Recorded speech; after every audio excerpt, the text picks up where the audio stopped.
සඳහබෝ YouTube channel එකට ඔයාලා සියලු දෙනාම සාදරයෙන් පිළිගන්නවා. 2024 අපොස සාමාන්‍ය පෙළ විභාගය හෙටින් ආරම්භ වෙනවා. හෙට 17 වෙනිදා සඳුදා. ඉතින් ඔයාලට තියෙන්නේ බුද්ධ ධර්මයේ කියන විෂය තමයි. අපි මේ වෙනකොට අපේ YouTube channel එක හරහා විෂයන් රැසකට අනුමාන වීඩියෝ අරගෙන ආවා. ඉතින් අද වීඩියෝ එකෙන් අපි සාකච්ඡා කරන්න බලාපොරොත්තු වෙනවා බුද්ධ ධර්මයේ විෂයට මේ පාර 2024 වරහන් 25 වර්ෂයේ එන්න පුළුවන් අනුමාන මොනවද කියලා. ඉතින් ඔයාලට බලා ගන්න පුළුවන් මේක නිර්මාණය කරලා තියෙන්නේ කැලණිය අධ්‍යාපන කලාපය විසින්. ඔයාලට බලා ගන්න පුළුවන් 2018 2019 2020 2021 2022 2023 2024 මේ කියන වර්ෂ සංසන්දනය කරලා, ඒ කියන්නේ ආපු ප්‍රශ්න සංසන්දනය කරලා තමයි මේක නිර්මාණය කරලා තියෙන්නේ. ඉතින් එතකොට මේ ප්‍රශ්න ඒමට ලොකු සම්භාවිතාවයක් තියෙනවා. ඒ නිසා අනිවාර්යෙන් වීඩියෝ එක ඉවරනකල් බලන්න කියලා ඉල්ලනවා. තාමත් ඔයාලා අපේ YouTube channel එක subscribe කරලා නැත්නම් දැම්මම අපේ YouTube channel එක subscribe කරලා තියාගන්න. එතකොට අපි ඉතුරු විෂයන් වලට අනුමාන දාපු ගමන් මේ විදිහට ඔයාලගේ ළඟටම ගෙන්න ගන්න පුළුවන්. ඊට අමතරව ඔයාලට පුළුවන් අපේ WhatsApp channel එකට සහ WhatsApp group එකට join වෙන්න. ඒකේ link ටිකත් අපි පල්ලෙහා description එකේ දාලා තියන්න. එහෙනම් වැඩි කතා නැතුව අපි යමු අද වීඩියෝ එකට.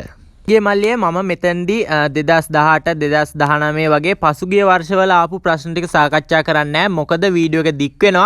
ඉතින් මේ chart එක ඔයාලට download කරගන්න පුළුවන් අපේ WhatsApp channel එකට ගියොත්. අපි WhatsApp channel එකේ link එක description එකේ තියෙනවා. ඉතින් අපි channel එකේ මේ chart එක දාලා තියන්න. ඔයාලට ඒක අරගෙන download කරලා ඔයාලට බලා ගන්න පුළුවන්. අපි මේ වීඩියෝ එකේ දැන් සාකච්ඡා කරමු 2024 වර්ෂයේ එන්න පුළුවන් මොනවද කියලා. ඉතින් ඔයාලට බලා ගන්න පුළුවන් 2024 වර්ෂයේ, ඒ කියන්නේ මේ අවුරුද්දේ දසපාරමිතා, ඒ වගේම බුදු ගුණ, ඊට පස්සේ සූකරාණී අසාදුනී ගාථාව වෙන්න පුළුවන් කියලා දීලා තියෙනවා. තංච කම්මං ගාථාව වෙන්න පුළුවන් කියලා දීලා තියෙනවා. ඊට අමතරව කර්මය හා සම්බන්ධ ප්‍රශ්න එන්න පුළුවන් කියලා දීලා තියෙනවා. සිව්වන තේරවාදී ධර්ම සංගායනාව වෙන්න පුළුවන් කියලා දීලා තියෙනවා. අනගාരിക ධර්මපාලතුමා එන්න පුළුවන් කියලා දීලා තියෙනවා. ඒ වගේම ස්තූප වටදාගය කියන කොටස් වලින් එන්න පුළුවන් කියලා දීලා තියෙනවා. ඊට අමතරව සිංහලෝවාද සූත්‍රයෙන් එන්න පුළුවන් කියලා දීලා තියෙනවා. ඉතින් ඔයාලට මේ chart එක බැලුවොත් ඔයාලට බලා ගන්න පුළුවන් පසුගිය වර්ෂවල ආපු ප්‍රශ්නයි මේ පාර එන්න පුළුවන් මොනවදයි කියලා සංසන්දනය කරලා තියෙන්නේ. ඉතින් ගොඩක් දුරට මේක හරියන්න පුළුවන්. ඒ නිසා අනිවාර්යෙන් මේ chart එක ඔයාලා download කරගෙන පාඩම් කරන්න. හෙට විභාගේ තියෙන්නේ විභාගයට හොඳින් මුහුණ දෙන්න.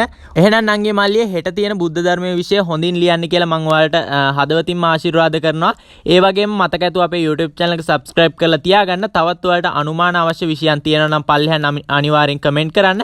එහෙනම් ඔයාලා හැමෝටම සුබ දවසක්. තවත් මේ වගේම අනුමාන වීඩියෝ එකකින් හමු වෙමු.